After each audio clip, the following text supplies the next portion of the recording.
Hey, good morning, everybody. Thank you so much for joining us. We're going to go ahead and get started here today. Just a few housekeeping tips and reminders before we get into the meat of it.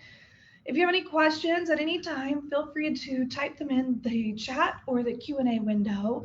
We'll have some time at the end, but for everything else, please contact us at sales@tristaterestores.com and we'll be able to answer your questions offline. This is a pretty thorough presentation, so I imagine we're not going to have too much time at the end to answer questions.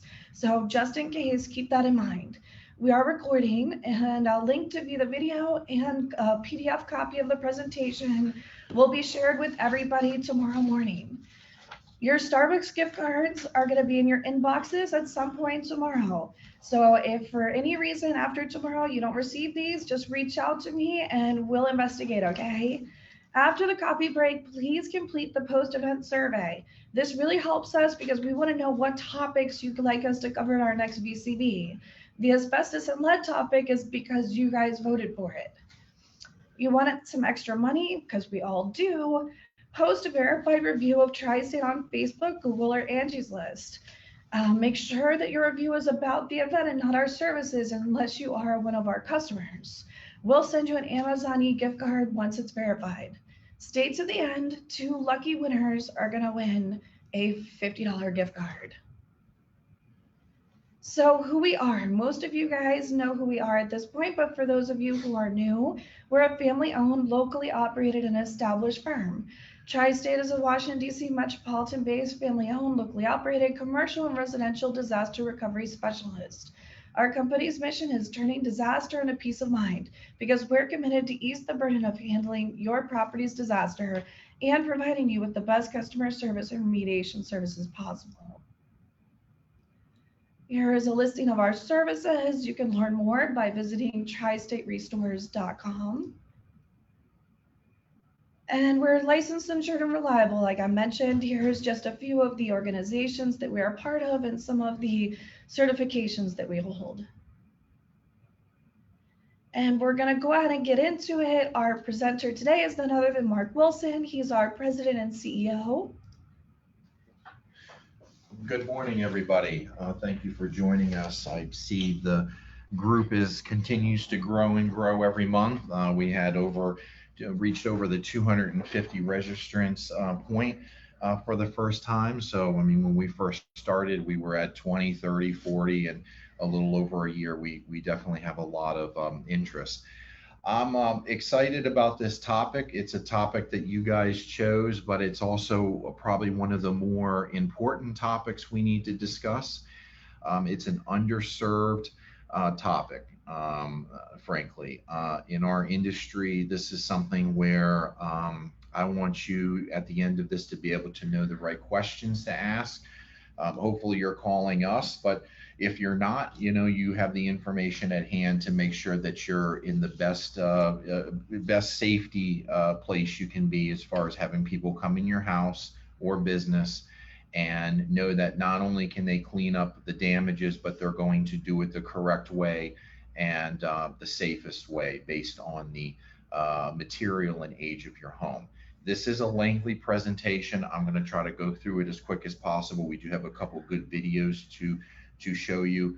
And I think just out of all of the VCBs that we've done, I think this is really, I'll emphasize this again, probably one of the most important that we've done and the most useful because it could really save you or your loved ones or anybody from really potentially getting very ill.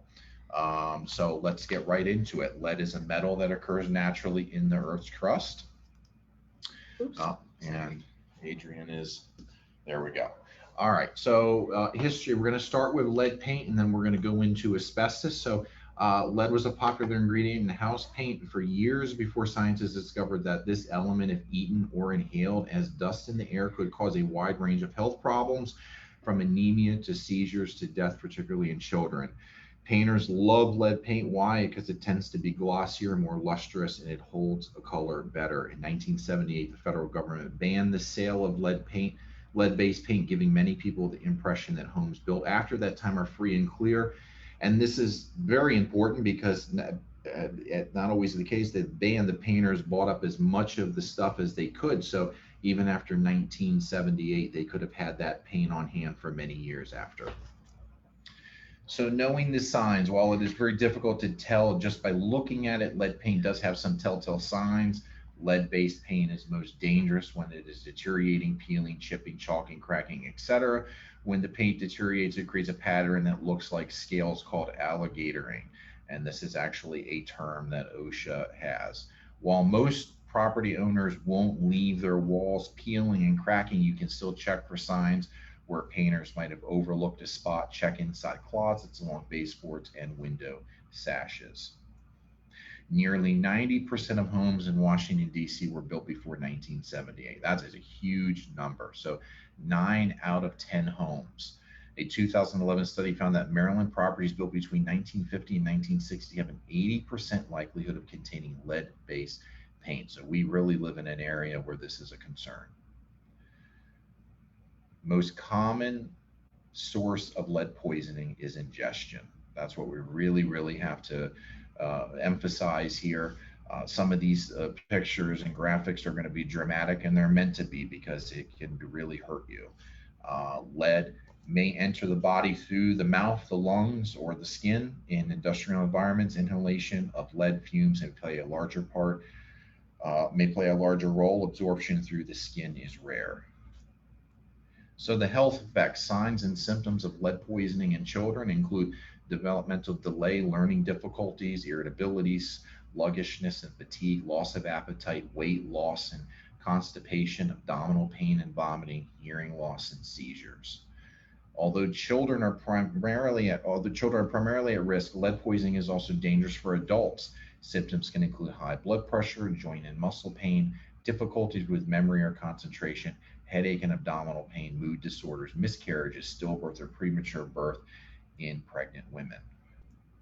So, prevention before renting or buying a pre 1978 home or apartment, federal law requires that sellers disclose known information on lead based paint or lead based hazards before selling a house. Wash children's hands, bottles, pacifiers, and toys often.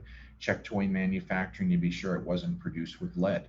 Regularly clean floors, windowsills, and other surfaces. Remove shoes before entering a property. This helps prevent the spread of hazardous substances in general. Running cold water to remove contaminants from old pipes. Prevent children from playing on soil. Eat a healthy diet, especially for children. Vitamin C, calcium, and iron rich diets help slow the absorption of lead into the body. So let's limit some of that Chick-fil-A that we like every week.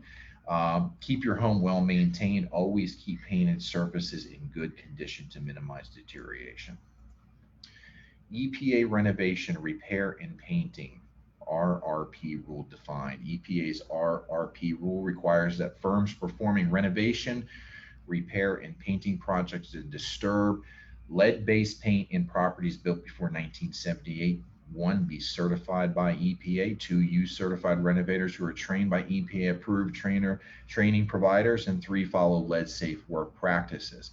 So bottom line, you must assume that all pre-1978 paint being disturbed is lead-based paint and follow the RRP rule requirements unless you have properly tested the paint and found it does not contain lead. So this is just one of our certifications. This is mine. All of our technicians that come on board are certified as well. They're put through this class, and all of this applies to us. So when you call us with a water damage, and this, all my commercial people out there as well, multi-dwelling, when we come out and we go through the age of a home, and even if somebody doesn't know the age of the home, we still have links. We get the address and we can find online the age of properties and stuff. So we come fully prepared to do that lead testing and to make sure before we do any demo that we know what we're getting into. But the good news is that we are lead renovators. So as long as we know that it's lead, we can go ahead and put the procedures together to take care of that safely, along with the damages that you originally called us for. So our standard operating procedures, the Tri-State Restorations is a lead safe EPA certified firm. And this is very important. And again, we are talking about an underserved topic here. This is not usual. Okay, you would think, okay, companies should know this. They don't. I've been doing this many years and have been doing this, and we've been lead safe for many years. And I can't tell you how many properties, including commercial properties, that I've gone on after the fact where contractors have ripped out walls unknowingly, irresponsibly, or tile or anything, even asbestos related material. So this is very, very important. Just don't assume. I think one of the things, if I could add something here, is don't assume that we all know. All TSR technicians undergo training and hold individual EPA lead safe certificates. Every affected room of a pre-1970 dwelling must be and is tested prior to commencement of our services. A picture with the accompanying room information is also taken at the time the test is performed. OSHA fines start at $25,000 per offense, and the legal ramifications can be damaging and can be personal to the individual. Lead testing, 3M lead check is really the gold standard. EPA recognizes that when used by a certified renovator like Tri-State Restoration, 3M lead check lead test kit can reliably determine that regulated lead paint is not present on wood, ferrous metal alloys that contain iron, or drywall and plaster surfaces. Property owners receiving positive test results receive the EPA Renovate Right guide, which is on your right hand side there.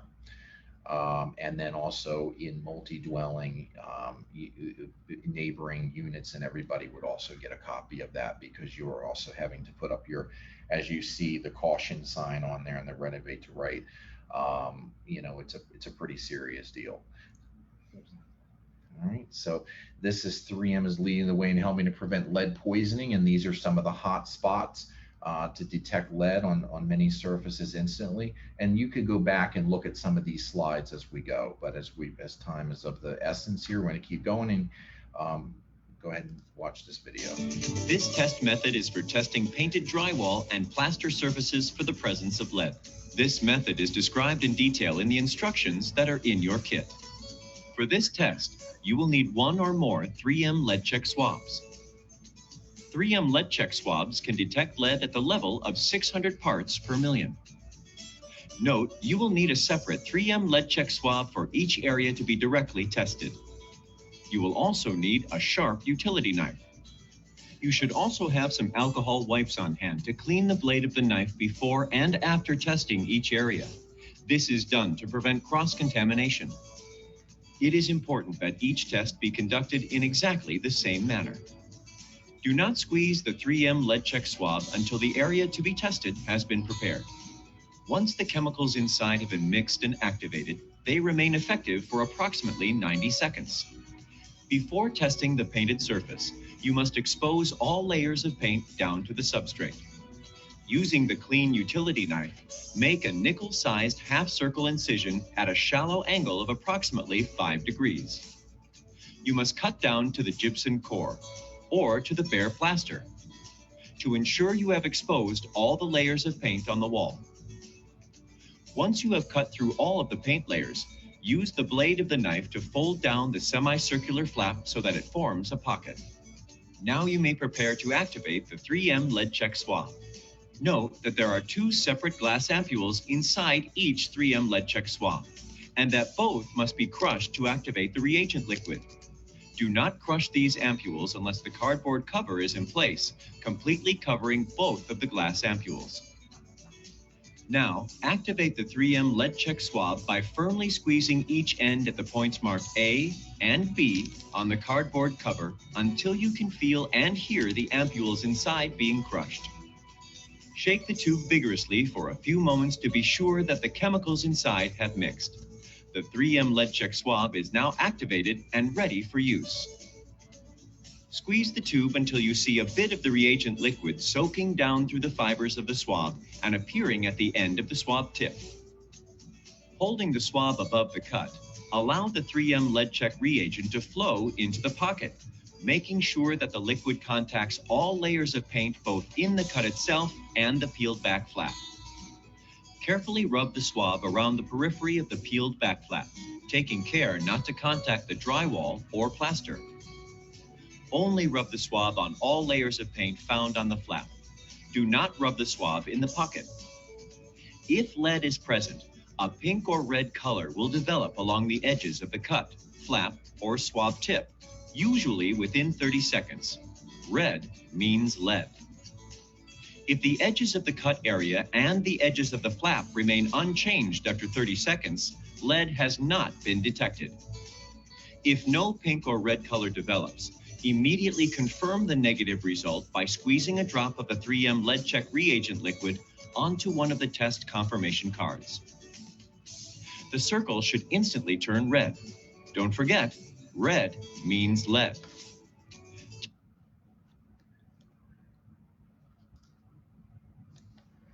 Okay. So that's gives you a good idea of what we do. These are the methods that we follow. And if you ever have a renovation, it may not be a restoration project. It may not be a water damage, but you just may call a contractor to come in and give you a bid on a remodel, which would be typical on an older home. This is just really good information for you to have to make sure that they're doing what they're supposed to do, and that's the standard that should be used. So now we're going to go ahead and get into some of the asbestos awareness. Asbestos is a naturally occurring mineral composed of soft and flexible fibers that are resistant to heat, electricity, and corrosion. In the history of asbestos, the mineral came into popularity during the industrial age, despite evidence of toxicity first arising in 1899. Asbestos remained widely in use in a vast number of construction materials until the 1980s. The U.S. began regulating asbestos in the 1970s, but has yet to ban the mineral. The Ford Motor Company uses asbestos-containing parts in its vehicles since it manufactured its first car in 1903, and a small town of Libby, Montana, was home to W.R. Grace mine that proudly produced over 3/4 of the world's vermiculite, a substance used for insulation and as a soil conditioner known commercially as zonolite. That's a photo at the left that you see. Because asbestos is heat and chemical resistant, doesn't corrode, and performs well in insulating products, it was widely used for a number of different applications, with the most popular being insulation. So a little bit about Libby, Montana. The vermiculite mine owned by W.R. Grace and Company employed most of the citizens of Libby, Montana, and killed them too. The plant operated from 1924 to 1990, and during that time, the mine produced over 3/4 of the world's vermiculite. Now it's attributed to thousands of deaths. The effects of corporate greed weren't just limited to the employees of W.R. Grace who worked in the mine and were occupationally exposed to asbestos there. Everyone in the town was affected. Families of workers were exposed to asbestos when the miners came home with work clothes covered in asbestos dust. Children with no connection to the mine other than the town in which they lived were exposed. No one in the town was safe from asbestos exposure. Not only did W.R. Grace know that the mine contained asbestos and that the entire town was being exposed, but the corporation actively covered up the danger and failed to either warn or protect anyone in Libby, Montana. In 2009, W.R. Grace executives were, unfortunately, were acquitted of all charges. And so we have a movie, Dirty Laundry, to learn more. As many as 35 million homes in the U.S. may contain zonolite insulation from Libby, Montana. It's a huge number. And this is a little bit concerning. Just a few of the major U.S. brands that use asbestos in its products. We're talking about auto manufacturers, glass, electrical, your brakes, the Sherwin-Williams company. You've got paint. This is ongoing. So all of these companies, and this is just it's a compiled list, but there's actually much more than this. Asbestos regulations throughout the 1970s and 1980s. The following legislation regulating the use of asbestos was implemented. Clean Air Act of 1970 classified asbestos as a hazardous air pollutant and gave the EPA the power to regulate the use and disposal of asbestos. Spray applied asbestos products were banned. In 1976, the Toxic Substances Control Act provided the EPA the authority to place restrictions on certain chemicals such as asbestos, radon, and lead-based paint. Lead-based paint. The Asbestos Hazard Emergency Response Act of 1986 made the EPA establish standards for inspecting and removing asbestos in schools, and the EPA issued the Asbestos Ban and Phase-Out Rule in 1989, which would impose a full ban on the manufacturing, importation, processing, and sale of asbestos-containing products. On October 18, 1991, the Fifth Circuit Court of Appeals overturned the ban. So more than 50 countries, including the United Kingdom, Australia, have banned the use of asbestos. To this day, the U.S. continues to import and use asbestos. According to the U.S. Geological Survey, 750 metric tons of asbestos were imported in 2018 alone. So know the signs. Vermiculite loose fill insulation is one of the most common household material that contains asbestos. Rock wool is often confused with asbestos-containing insulation because of its fibrous, soft, cottony texture. If your home was built before the mid-1980s, there's a good chance your popcorn ceiling has asbestos in it.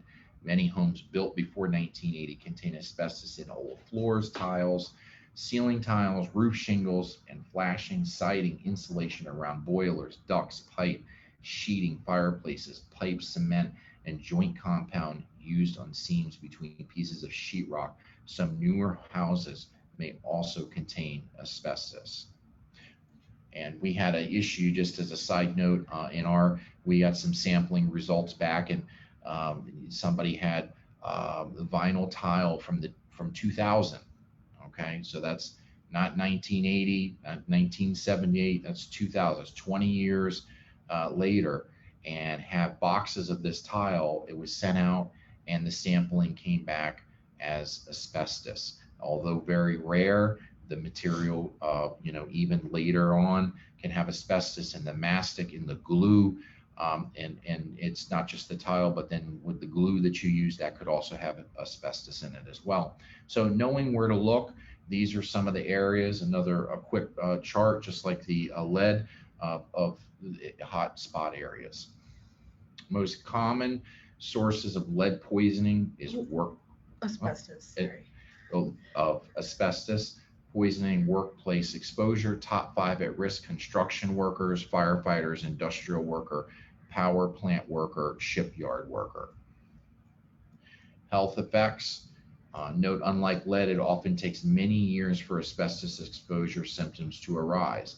Symptoms and diseases caused by asbestos, they're terrible. Mesothelioma, lung cancer, asbestosis, which causes permanent lung damage, cancer of the gastrointestinal tract, kidney and throat, larynx and oropharynx, scarring of the lung lining, pleural effusions when fluid collects around the lungs. So this is just the most terrible things that can happen after exposure. Prevention: do not disturb suspected asbestos. Avoid touching or disturbing any possible asbestos-containing materials in your home, and I was also to say business. Wear a respirator when digging or shoveling dirt, using a leaf blower, running, hiking, bicycling, or riding off-road vehicles on unpaved surfaces, or performing maintenance on your vehicle. The dust is potentially hazardous. Wet the ground before gardening or playing. Drive slowly on unpaved roads. Use a wet rag to dust instead of a dry rag or duster. Vacuum often, using a vacuum with a high efficiency HEPA filter. Use doormats and remove shoes before entering. Keep windows and doors closed on windy days and during nearby construction. Use washable area rugs on your floors and wash them regularly. So our standard operating procedures is Tri-State Restorations to maintain safety on all job sites in accordance with OSHA and EPA regulations to properly assess suspected asbestos material hazards and collect material samples. So we are removing whole samples. We cannot remove anything that is where we have to cut, tear, break, anything that's going to create a friable situation. That asbestos dust, once you break a tile, that's the dust and everything caused by that is what's dangerous. So if we take something and we can take a whole sample of something, that's what we're going to do, or we have to bring in a third party. We're currently in the process of receiving an OSHA certified asbestos inspector's license, And, many years, I think what's happened is the delay in the claim process, people calling in, they need emergency service right away. We go out there, we get remove the freestanding water, sewage, what have you. And then there's a stopping point that happens because you have to do this testing. And then if you have to bring a third party out, then you have delays even more. You have to wait, however many days to schedule to have somebody come out to do that sample. And in the meantime, you have other hazards like mold that could, form and grow between these, the structure and on the material. So time is really of the essence. And so what we're trying to do is, number one is be safe and do everything with safety in mind, but also mitigate these damages as quickly as possible. Would say that it would not be a stretch to say it's unprecedented to the level that we're going to go and get an asbestos inspector's license. I don't believe even in our territory, Washington, D.C. metro area, or throughout the United States, it would be extremely rare to have this certification. Like I said, this is an underserved area and something that people are not well informed, including contractors, on what's going on. So that we're going to do the best that we can to get certifications and to keep our workers and customers safe, but also to expedite time, because that's really what we're up against, is time when we're talking about damages and mitigating, because most of you will have a claim that you're putting in. That claim, one of the obligations is to mitigate damages quickly. And the insurance company is not going to want you to wait days upon days, because then when there's mold growth, when something happens, they're not going to want to cover it. So we're just trying to really cover a lot of bases in doing this. So every affected room of a pre-1978 dwelling is tested for asbestos-containing material prior to commencement of our services, and then a picture with the accompanying room information is also taken at the time the test is performed. So safety first. Why we require testing. Just went through it. Right. So just keeping employees safe when handling potential hazardous materials, to keep you and your property's occupants safe while undergoing TSR's restoration and remediation services, EPA and OSHA regulatory compliance. We're going to share this next video with you. Following a disaster, if hazardous materials have been released in your building or collections, your first concern is personal safety. Find out at once whether there's any risk being on site, and don't take chances. Even if you only suspect a problem, it's best to contact an experienced professional. If you've been cleared to re-enter a site where hazardous materials have been exposed, make sure you have the proper protective clothing. Wear long pants, a long-sleeve shirt, and sturdy, waterproof boots. Add to that a hard hat, safety glasses, and moisture-resistant rubber gloves for your hands. In some cases, you might need a mask or NIOSH-compliant respirator to cover your nose and mouth. Once on site, keep in the safe practices mode. You should not be going anywhere alone. You should always have at least one companion with you. And you should have a means of communicating with the outside with you. This might be a walkie-talkie, a functional cell phone, but neither you nor your companion should be in any circumstance where you can't communicate with someone outside the emergency response environment. And one final thing, take it slow. It's sort of a fool's rush in scenario.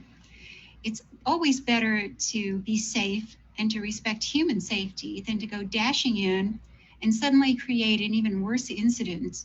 In general, there are 3 types of hazardous materials problems: building hazards, debris hazards, and collections hazards. Building hazards arise out of the facility's materials and construction. Lead-based paint and asbestos are well-known hazards, but they're not always easy to spot, so be alert. Buildings that were built before 1978 probably had lead-based paints in them, and you're not necessarily going to recognize powdered paint debris. The same thing would be true with asbestos-containing materials in buildings built before 1980. there may be asbestos blown all over as a result of a high windstorm, a tornado, a hurricane. You're not necessarily going to recognize it because the particles are at a microscopic level. Remember, any concerns regarding lead-based paint or asbestos should be referred immediately to a hazardous materials expert. Okay. So some of the asbestos testing types, you have your bulk samplers, which is the most popular form of asbestos material sampling, air sampling or phase contrast microscopy. It's a NIOSH method. That's popular. Microscopy, transmission electron scanning. These are very expensive pieces of equipment. The most reliable really is you just want to get the samples and get those over. So in closing, just following proper testing and procedures and providing contaminated materials awareness training helps TSR protect our workers and our customers. So if you suspect you have a property hazard or require our assistance, give us a call, obviously around 24/7 on our emergencies line. And like I said, if you're getting remodeling or anything like that done, make sure you keep this video. We have it on our website, social media, or save it and use it, and I think it'll be a great value to you. All right, so we'll take a couple questions. I know this is a really hot topic. We've seen some firing off of questions, and I'll have Adrienne pick a couple. Sure. So there is a question. We only talked about the 3M lead test because that's the one we use. Somebody asked what other tests are certified by EPA. So there are a couple others. What I suggest you do though is go to epa.gov/lead. Yep. There are all of the approved tests and methods there. So if you have any questions about, what you can use, what a contractor is using, whether it's right or wrong, that is the best cheat sheet that you can possibly use. I will also say that, and I don't think anybody on this call would do this, but I would say that infrequently we do get situations where people say, we don't care, just remove it. We're not really concerned about it. And if you're not going to do it, we'll find somebody else that will. And the saddest thing about that is, that's fine. We're not going to do the business. The saddest thing is that they will find another contractor that will. Yeah. And I think that's really the awareness we really want to bring, because it's very, very serious. And we know that, this is an unfortunate economical situation that people come against. This is not typically a covered insurance event. So there can be a lot of confusion and people can be frantic and you can make some really bad decisions. So you just really want to have all these facts before you dive in and make an irrational decision. But unfortunately, for everybody like me who will not do a job unless it's done the right way, you can go find another contractor that will do it the wrong way. Right. So be really careful. Yeah. Do you guys perform lead abatement services? Lead abatement, yes. Lead renovation, that's what our certifications allow us to do. It's actually and I'd be happy to talk to anyone offline if you want to email us, but it's actually an easier abatement than mold. Lead is heavy, it falls down. I find it to be a very easy process to remove lead. Perfect. So in the interest of time, if anybody has any other questions, like I said earlier, give us a call or email us. We'd be happy to answer those offline, okay? So now we're going to get to the part that everybody wants. Oh, awesome. Oh, yeah, right? There you go. You added that in. That was great. We've got some nice confetti here. All right, we're going to pick 2 random people. And goodness, we have a lot of people on today. So our first winner is, oh, you're gonna write it for me? That's so nice. Yep. Thank you. I know, right? All right, Brittany McLean. And our second winner of the day, random number generator here, we have, all right. Oh, Gershom, it's your lucky day. Gershom and Tuck. Congratulations, you guys. Congrats. All right, Awesome. so I'll be emailing you guys right after the presentation just to make sure that I have all of your information. Again, don't forget to take the survey after the presentation ends.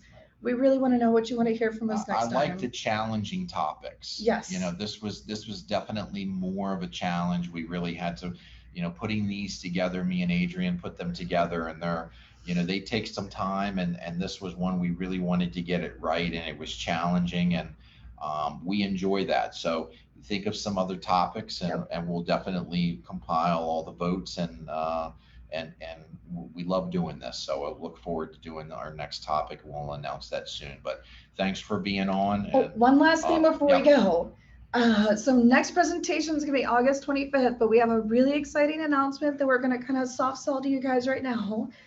Mark and the team, we're doing a new podcast. So keep an eye out for our podcast release sometime in August. All right, guys. Thank you Yeah, so have much. a great week. Rest of the week. Thanks, guys.